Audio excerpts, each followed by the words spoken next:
We all have a phone. चलते हुए, line में खड़े हुए, जिम में पड़े हुए, खाना खाते हुए, किसी भी सिचुएशन में फोन हर वक्त हमारे पास रहता है। पर क्यों? Obviously to get rid of the boredom. लेकिन ये तब भी निकल आता है जब भाई का बर्थडे हो, फैमिली डिनर हो, या फिर उनके साथ बैठे हो जिन्होंने हमें जन्म दिया है। जब स्टीव जॉब्स ने 2007 में आईफोन लॉन्च किया, ज्यादा से ज्यादा उसमें आप क्या ही कर सकते थे? किसी को टेक्स्ट कर सकते थे, किसी को कॉल कर सकते थे, या फिर कोई गेम खेल सकते थे। लेकिन आज 6260 दिन बाद फोन को जेब से निकाल कर माइंडलेसली घंटों तक स्प्लिट स्क्रीन में शॉर्ट्स और रील्स हम सबको कंज्यूम कर रही है। So what the fuck happened?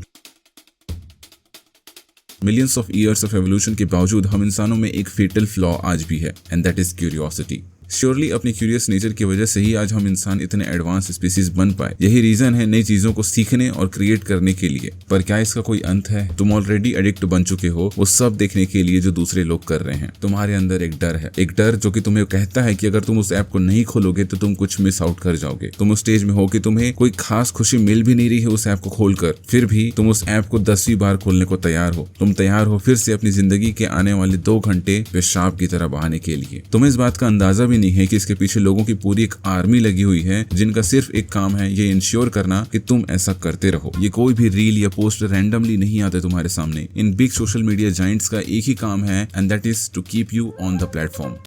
और इसीलिए वो तुम्हें मैनिपुलेट करते हैं। उन्हें पता है कि ह्यूमन ब्रेन कैसे काम करता है और तुम्हें क्या पसंद आएगा उन डेटास के थ्रू जिसको उन्होंने 24/7 तुमसे कलेक्ट किया है, और ये भी कि उसका फायदा कैसे उठाना है। नींद से उठते ही फोन को हाथ में लेना, तुम्हारा फटाक से किसी ऐप को खोलना और इस तरीके से अपनी सुबह की शुरुआत करना रोज, ये सारा कुछ स्पेसिफिकली इंजीनियर्ड किया गया है तुम्हें सक्सेसफुली एक एडिक्ट बनाने के लिए। ये ऐप किसी स्लॉट मशीन की तरह तुम्हें ऑप्शंस देते हैं अपनी फीड को रिफ्रेश करने का और फिर से इंस्टेंट डोपामिन का शॉट लेने का। एक बहुत बड़ा मिसकंसेप्शन है डोपामिन को लेकर। ऑनलाइन इसे पोर्ट्रे किया जाता है as a feel good hormone, एक हार्मोन जो हमारे ऑर्गन्स तब रिलीज करते हैं जब कुछ अच्छा हो, और इसलिए बहुत से लोग ये मानते हैं कि वो डोपामिन से एडिक्टेड हैं और इसलिए उन्हें कॉन्स्टेंटली स्टिमुलेशन चाहिए अपनी एडिक्शन को सेटिस्फाई करने के लिए। ये आइडिया बहुत अच्छा है अगर तुम्हें एक कोर्स बेचना है डोपामिन डिटॉक्स का, क्योंकि रियलिटी में डोपामिन एक हंटिंग मैकेनिज्म है। ये तब रिलीज नहीं होता जब तुम्हारा शिकार तुम्हारे हाथ में आ जाए, ये तब रिलीज होता है जब तुम शिकार कर रहे होते हो। डोपामिन का प्राइमरी पर्पस है to make the hunt fun. और तुम ये 2+2 का कैलकुलेशन करके समझ सकते हो कि क्यों सोशल मीडिया इतना ज्यादा एडिक्टिव है। ये बेसिकली एक हंट है, Hunt for a funny video और अ पोस्ट जो तुम देखना चाहते हो। तो अगर अभी ये हाल है तो आने वाला फ्यूचर कैसा होगा? वेल, अल्टीमेटली इसके सिर्फ 2 ही अंत हो सकते हैं। पहला, एक डिस्टोपियन एंड। इमेजिन 2007 से पहले अगर तुम्हें डोपामिन स्पाइक चाहिए होता तो तुम कोई स्पोर्ट खेलते या फिर कोई फैमिली गेट टुगेदर में जाते, लेकिन वहीं 1 साल बाद तुम वो सब भी कर पा रहे हो, बस अब तुम्हारे हाथ में एक आईफोन है। लेकिन कुछ बदल गया, वो सारे एक्ट तुम्हें अभी भी वही लेवल ऑफ डोपामिन स्पाइक दे रहे हैं, लेकिन अब वो बेस लेवल सेम नहीं रह गया। अब हमारी टॉलरेंस बढ़ गई है। उतना ही डोपामिन अब हमें वो मजा नहीं दे रहा है जो पहले मिलता था, because we have experienced the highs. और यही हो रहा है आज।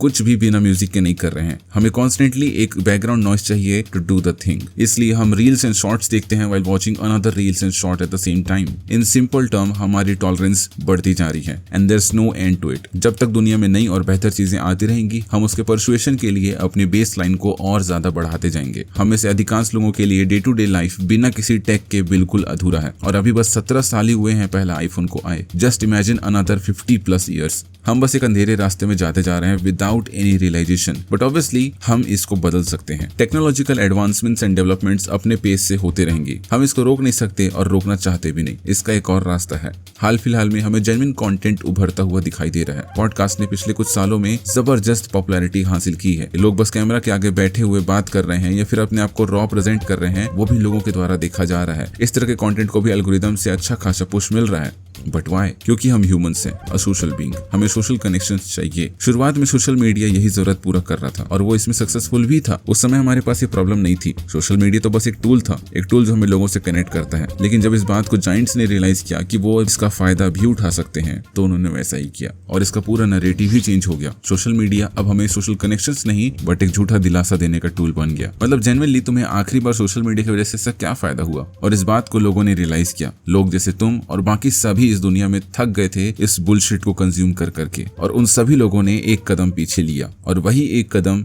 तुम्हें भी पीछे लेना है। और यही पॉइंट है इस वीडियो का, to ask you to take the step towards good content, a content that feeds you not consumes you. तुम्हारे पास 2 ऑप्शन है, या तो इस कंटेंट हंगर का स्लेव बन जाओ और माइंडलेसली स्क्रॉल करते हुए कुछ भी कंज्यूम करो, या फिर इस हंगर को कंट्रोल करो और अपने बेटरमेंट के लिए उसको यूज करके उसका मास्टर बन जाओ। फैसला तुम्हारा है।